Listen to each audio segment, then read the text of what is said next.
আজ রথযাত্রা রহস্যময় রথযাত্রা পাঠ করার পূর্বে আমি আপনাদের সামনে দু চারটে কথা বলবো, যে কথাগুলি আপনাদের ভালো লাগবে, শ্রবণ করুন এবং মনে মনে সেই কথাগুলো চিন্তা করলে আপনার উন্নয়ন হবেই। আজ শনিবার, আগামী পরশু উল্টো রথ, তার পূর্বে এই রথযাত্রার চতুর্থ অধ্যায়ে কিছু কথা আপনাদের সামনে তুলে ধরা হবে।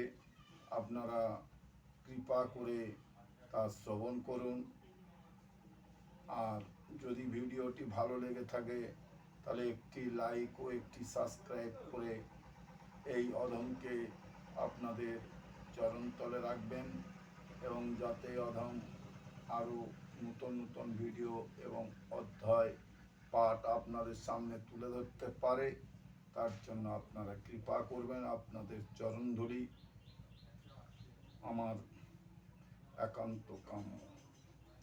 আপনাদের চরণধুলি পাওয়ার জন্য এ অধম সবসময় আপনাদের চরণতলে শত শত কোটি প্রণাম জানিয়ে পিতামাতা ও জন্মদাতা পিতামাতা ও শিক্ষাগুরু দীক্ষাগুরুর চরণে শত শত কোটি প্রণাম জানিয়ে আজকের চৈতন্য চরিতামৃতের পাঠের পূর্বে এই রহস্যময় রথযাত্রা সম্পর্কে আপনাদের সামনে কিছু বলা হবে। তার পূর্বে কয়েকটা কথা। ক্ষমা পাবে শিশুকালে, অর্থাৎ যে কোনো মানুষ ভুল করলে ক্ষমা পেয়ে যায় এই শিশুকালে। কষ্ট পাবে বৃদ্ধকালে, বৃদ্ধকাল পড়লেই আপনারা কষ্ট পাবেন, কারণ সব সন্তান সকল আর সমান হয় না, তাই সমস্ত পাপ এই বৃদ্ধকালে এসে হাজির হয় এবং এই সময় সে কষ্ট পায়। যৌবন হলো শ্রেষ্ঠ কাল। কেউ যদি যৌবন কাল থেকে পরম পিতা শ্রী শ্রী কৃষ্ণচরণে তার মাথাটা অবনমিত করে প্রণাম জানাতে পারে, তাহলে তার জীবন সার্থক হয়ে যাবে। ফাঁকি দিলাম বহুকাল, বৃদ্ধকাল অবধি যদি আমরা এই হরে কৃষ্ণ নাম না করি, মহানাম সংকীর্তন না করি, তাহলে আমরা কিন্তু ফাঁকির দলে পড়ে গেলাম। তাই কৃষ্ণ ভাবনামৃত বিশ্ব সংস্থা বলছে, আপনারা শিশুকাল থেকেই ওই কৃষ্ণ নাম করুন, যৌবনকালে তা বাড়িয়ে দিন হরে কৃষ্ণ নাম বলে। বুঝলেন? এটা মহানাম, যে নামের মধ্য দিয়ে আপনিও তরে যাবেন, সবাই তরে যাবে। তাই আপনারাও সেই মহানাম সংকীর্তন করুন, হরে কৃষ্ণ নাম। ঘুমিয়ে ছিলাম এতকাল, বুঝতে পারিনি যে বৃদ্ধকালে এত কষ্ট, এত বেদনা, এত জ্বালা, এত যন্ত্রণা। এটা আমরা শিশুকাল থেকে যদি বুঝতাম, তাহলে আজ আমাদের এই বৃদ্ধকালে কষ্ট হতো না। এই সময়টাকে যারা ফাঁকি মেরে কাটিয়ে দেয় তাদেরকে বলা হচ্ছে ঘুমিয়ে কাটানো। অর্থাৎ শিশুকাল থেকে শৈশবকাল থেকে যৌবনকাল থেকে পৌরকাল, আমরা যদি সমস্ত জীবনভর ফাঁকি মেরে যাই, তাহলে আমাদের যখন আমরা বয়ঃসন্ধিতে পড়ে যাব, অর্থাৎ বৃদ্ধ বয়সে পড়ে যাব, তখন আমাদের জীবনটা হয়ে যাবে কষ্টদায়ক। অর্থাৎ আমরা বুঝতে পারবো না যে আমাদের এত কষ্ট কিসে, এত জ্বালা কিসে, এত যন্ত্রণা কিসে, আমরা বুঝতে পারি না। ওই একটাই কারণ, ফাঁকি আমাদের কাল হয়ে দাঁড়ায়। তাই আজকে ও হবে গতকাল। আজকেও যদি আমরা সেই মহানাম মুখে না আনি, তাহলে গত দিনে যে ফাঁকিটা মেরেছিলাম সেটাই ও হয়ে যাবে আজকে। তাই দিন থাকতে দিনের নাম করুন, ভবিষ্যতের নাম করুন, জমা করুন আপনার ভবিষ্যৎ, আপনার জীবন, আপনার যৌবন, আপনার বার্ধক্য সবই জমা করুন এই হরিনামের মধ্য দিয়ে। আপনি কতদিন বাঁচবেন তার নির্ভর করছে এই হরিনামের মধ্য দিয়ে। আপনি হরিনাম করুন না, আপনার সমস্ত জীবন সুন্দর হয়ে যাবে। দেখবেন আপনি নিজেও বুঝতে পারবেন না যে কিভাবে আপনি পরিবর্তন হয়ে যাচ্ছেন, সংসারে পরিবর্তন হচ্ছে, কিভাবে আপনার জীবনটা সুন্দর হয়ে যাচ্ছে। হঠাৎ হবে পরকাল। এই যে বলতে বলতে হঠাৎ যদি আমরা ইহকাল থেকে পরকালে চলে যাই, তাহলে আমাদের জীবনের সব কিছুই হবে পরকাল। এত এটা আমার, সেটা আমার, বউ আমার, বাচ্চা আমার, সম্পত্তি আমার, সবই আমার আমার করে জীবনটা অতিবাহিত করলাম। এটা না করে আপনারা এগিয়ে যান। কি নামে? হরি নামে। বন্ধ হবে কার্যকাল। যেদিন আপনি এই জগৎ থেকে চলে যাবেন, ইহলোক থেকে পরলোকে চলে যাবেন, তখন আপনি এটা আমার ওটা আমার আর আপনার মুখ দিয়ে আসবে না। দিন গেলেই আপনি হয়ে যাবেন কি? মরা। অর্থাৎ আপনি মরে গেলেন, পরকালে চলে গেলেন। সেটা কি হবে আপনি নিজেও জানতে পারবেন না। তাই ভগবানের নাম করো চিরকাল। ভগবানের নাম করে যাও। ভগবানের যে নামে কষ্ট নেই, যে নামে দুঃখ নেই, যে নামে বেদনা নেই, যে নামে তৃষ্ণা নেই, যে নামে ক্ষুধা নেই, সেই নাম করে যাও। অমৃত সমান নাম যে ধরে একবার, সারা জীবন সুখে তার হবে চিরকাল। তাই সুখ দুঃখ সব নির্ভর করে আমাদের কর্মের উপর, নামের উপর। কর্ম করলে সুখ একদিন পাওয়া যাবেই যাবে। আপনাকে কেউ তা অতিবাহিত করতে হবে না। আপনি সুখে শান্তিতে দিন যাপন করতে পারবেন। শুধু মুখে একবার হরি নাম বলো, সারাদিনে কামের মধ্য দিয়ে। তাই হে গোবিন্দ, তোমার কাছে আমি তিনটে জিনিস চাই, যে তিনটে জিনিস নিয়ে আমি যেন পরকালে গিয়েও সমানভাবে তোমাকে সমাদর করে যেতে পারি। সেই তিনটেই তোমার কাছে আমি তিনটে জিনিস চাই। শারীরিক সুস্থতা চাই, 1 নম্বর শারীরিক সুস্থতা চাই। 2 নম্বর ঋণ মুক্ত জীবন চাই। আর 3 নম্বর কৃষ্ণ ভজন, কৃষ্ণ ভক্ত হয়ে মৃত্যুবরণ করতে চাই। কৃষ্ণ ভক্ত হয়ে মৃত্যুবরণ করতে চাই। এই তিনটে জিনিস চাই। আর আমি কিছু চাই না। ধন দৌলত, টাকা পয়সা, অর্থ সম্পদ কি হবে? আমি কিছু আনিনি, নিয়েও যাব না কিছু। তাই এই তিনটে জিনিস আমার কাছে পাথেয়। হরে কৃষ্ণ। চৈতন্য চরিতামৃত থেকে উদ্ধৃত এই শ্লোকগুলিতে ভগবান শ্রীকৃষ্ণ গোপীদের বলেন যে তিনি এখন বৃন্দাবন থেকে যেতে পারবেন না। কারণ তিনি বলেন এখনো কিছু অসুরদের সংহার কার্য বাকি আছে। আমাকে এখানে আরো কিছুদিন থাকতে হবে এবং ব্রজের জনগণ, ব্রজজনদের সুরক্ষা করতে। তোমরা দেখো 10-20 দিনের মধ্যে আমি বৃন্দাবনে আসছি। তোমাদের প্রেম আমাকে বৃন্দাবনের প্রতি আকৃষ্ট করবে। সেখানে আমি আবার তোমাদের মতো ব্রজ গোপিকাদের সাথে লীলা বিলাস করব। এখানে শ্রীকৃষ্ণ স্পষ্টভাবে তাদের বলেছেন যে 10-20 দিনের মধ্যে তিনি বৃন্দাবনে ফিরবেন।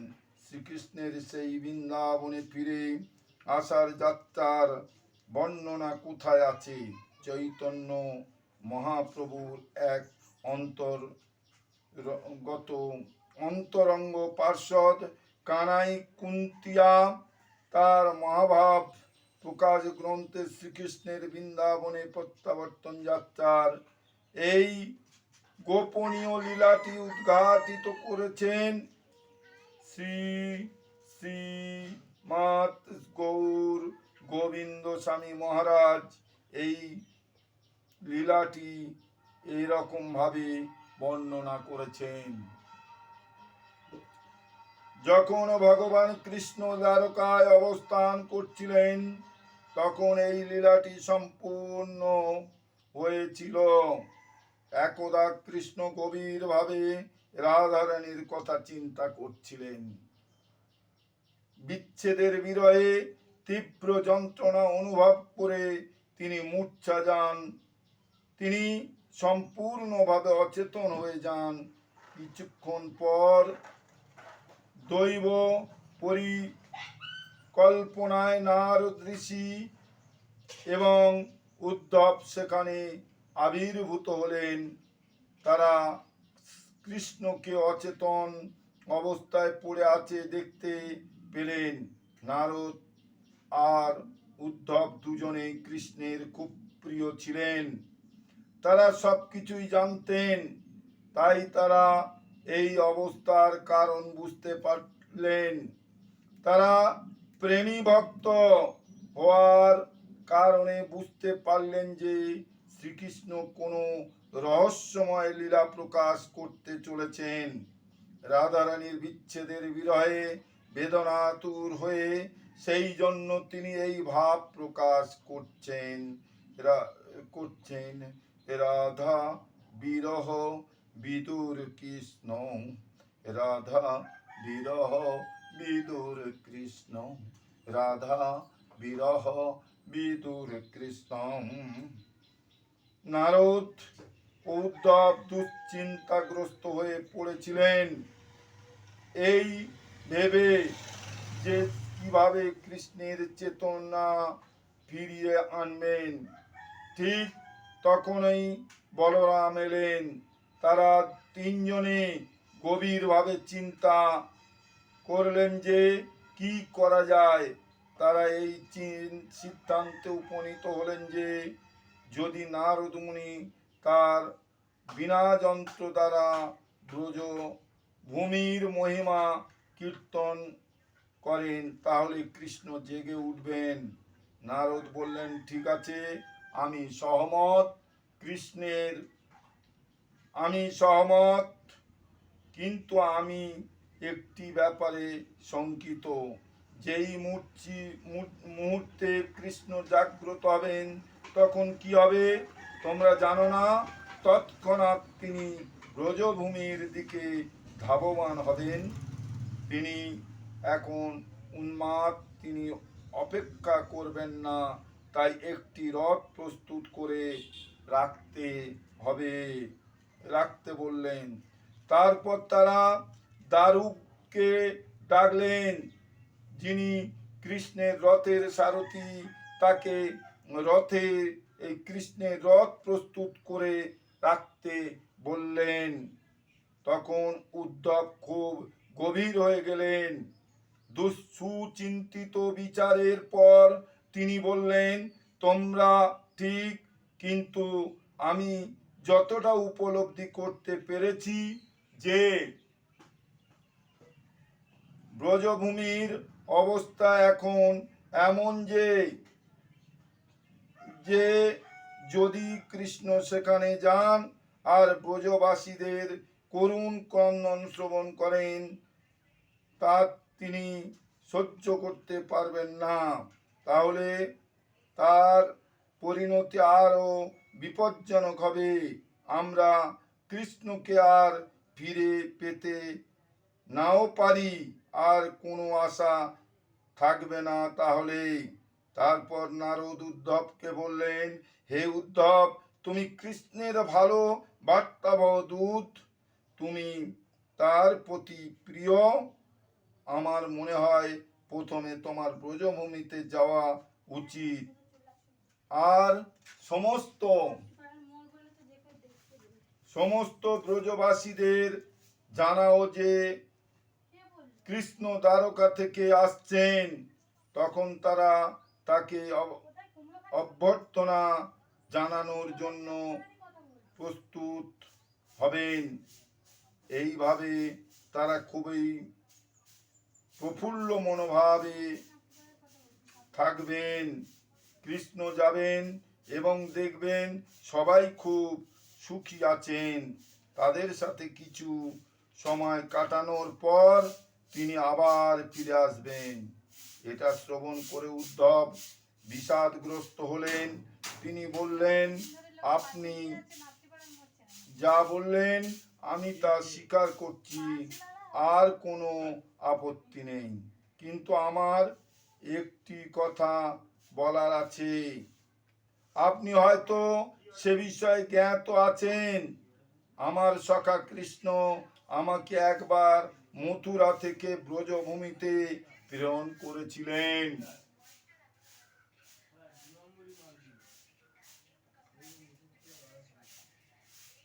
আমি সেখানে একজন দূত রূপে গিয়েছিলাম। 3 মাস সেখানে ছিলাম। আমি নন্দ মহারাজ, যশোদা মাতা, গোপী ও রাধারানীকে সান্ত্বনা দেওয়ার জন্য সেখানে গিয়েছিলাম। তারা কৃষ্ণ বিরহে বেদনাতুর ছিলেন। সান্ত্বনায় আমি তাদের দিতে পেরেছিলাম। আমার ভাষা ব্যর্থ হয়েছিল, আমার উদ্দেশ্য ব্যর্থ হয়েছিল। তারা দিন রাত কৃষ্ণের জন্য ক্রন্দন করছিল। 24 ঘন্টায় কৃষ্ণ কৃষ্ণ কৃষ্ণ বলে ক্রন্দন করছিল। তাই আমি তাদের বোঝাতে ব্যর্থ হয়েছি। অবশেষে আমি তাদের বলেছিলাম, আমি মথুরাতে প্রত্যাবর্তন করছি, আর আমি যথাসাধ্য চেষ্টা করব কৃষ্ণকে অবিলম্বে ব্রজভূমিতে পাঠানোর জন্য। আমি তাদের বচন দিয়েছিলাম, কিন্তু এখনো পর্যন্ত তা হয়নি। এখন অনেক মাস, অনেক অনেক বছর পর আমি যদি পুনরায় ব্রজভূমিতে যাই এবং এইভাবে বলি, তারা বলবেন, না উদ্ধব, তুমি একটি মিথ্যাবাদী। তুমি আগেও আমাদের কাছে এই প্রতিজ্ঞা করেছ, কিন্তু কৃষ্ণ ফিরে আসেনি। তারা কখনোই আমার কথায় বিশ্বাস করবেন না, বরং তারা আমাকে প্রবঞ্চক বলে অভ্যর্থনা করবে। তাহলে কি করে আমি যাব? বিভিন্ন দৃষ্টিকোণ থেকে এগুলি বিচার বিবেচনা করে নারদ ও উদ্ধব বলরামকে অনুরোধ করলেন, এটাই উত্তম হবে যে তুমি যাও। তারপর বলরাম তার হৃদয়ে তীব্র যন্ত্রণা অনুভব করে খুব দুঃখের স্বরে বললেন, নারদ, হ্যাঁ, আমি কারোর জন্য অপেক্ষা না করেই ব্রজভূমিতে যেতাম, কিন্তু দয়া করে বিবেচনা করো, আমি একবার দ্বারকা থেকে ব্রজভূমিতে গিয়েছিলাম এবং 2 মাস সেখানেই ছিলাম। আমি ব্রজবাসীদের করুণা অবস্থা দেখেছি। আমি তাদের সান্ত্বনা দেওয়ার যথাসাধ্য চেষ্টা করেছিলাম, কিন্তু আমি ব্যর্থ হয়েছিলাম। কৃষ্ণের উপস্থিতি ছাড়া আর কিছুই তাদের সান্ত্বনা দিতে পারে না। ব্রজবাসীদের এই করুণ অবস্থা দেখে আমি আমি আমি মাতা যশোদাকে প্রতিশ্রুতি দিয়েছিলাম, যখনই আমি দ্বারকা যাব আমি কৃষ্ণকে ব্রজে পাঠানোর যথাসাধ্য চেষ্টা করব। দয়া করে কিছুদিন অপেক্ষা করুন, চিন্তা করবেন না। আমি দ্বারকার প্রত্যাবর্তন করে কৃষ্ণের কাছে সব কিছু বর্ণনা করলাম। অবিলম্বে তাকে ব্রজভূমিতে যাওয়ার জন্য অনুরোধ করলাম। না হলে সমস্ত ব্রজবাসী কৃষ্ণ বিচ্ছেদের বিরহে মারা যাবে। এমনকি এখনো পর্যন্ত কৃষ্ণ সেই অনুরোধ রাখেনি, সে এখনো সেখানে আমাকে বিশ্বাস যায়নি। এখন আমি যদি যাই আর মাতা যশোদাকে বলি যে আপনার পুত্র আসছে, তিনি কি আমাকে বিশ্বাস করবেন? তিনি কখনোই আমার কথা বিশ্বাস করবে না, বরং তিনি বলবেন, বলরাম তুমি এক মিথ্যাবাদী, তুমি এক মিথ্যাবাদী। এই বলে তারপর বলরামের বাক শক্তি রহিত হলো। ক্রন্দন ছাড়া তিনি আর কিছুই বলতে পারলেন না। তখন সুভদ্রা সেখানে হাজির হলেন। তিনি খুবই বুদ্ধিমতী। তিনি বললেন, ঠিক আছে, আমি যাব ব্রজভূমি, আমি প্রথমে যাব, আপনারা ধৈর্য রাখুন, কোনো দুশ্চিন্তা করবেন না। আমি ব্রজভূমিতে যাব আর মাতা যশোদার কোলে বসে তার নয়নাশ্রু মুছে দেব আর বলবো, মা, কৃষ্ণ এখনই আসছে।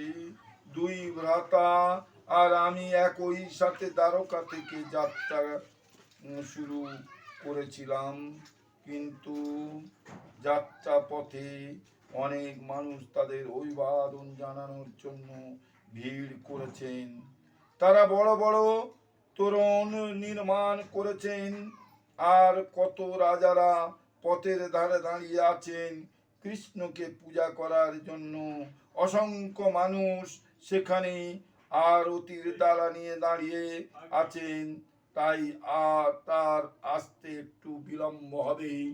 দয়া করে আমি আপনাকে এই শুভ সংবাদটি দেওয়ার জন্য আগে এসে গেছি। তিনি আসছেন, কৃষ্ণ আসছেন, কৃষ্ণ আসছেন, কৃষ্ণ আসছেন। আজ এই পর্যন্ত। আগামী পর্বে আবার তারপর থেকে বর্ণনা করা হবে। সবাই ভালো থাকবেন, ভিডিওটি দেখবেন। যদি ভালো লেগে থাকে একটি সাবস্ক্রাইব করে দেবেন, লাইক শেয়ার করে দেবেন এবং কমেন্ট বক্সে লিখবেন হরে কৃষ্ণ। জয় শ্রীরাম, হরে কৃষ্ণ, জয় রাধে, জয় রাধে, জয় রাধে। হরি বল, হরি বল, হরি বল।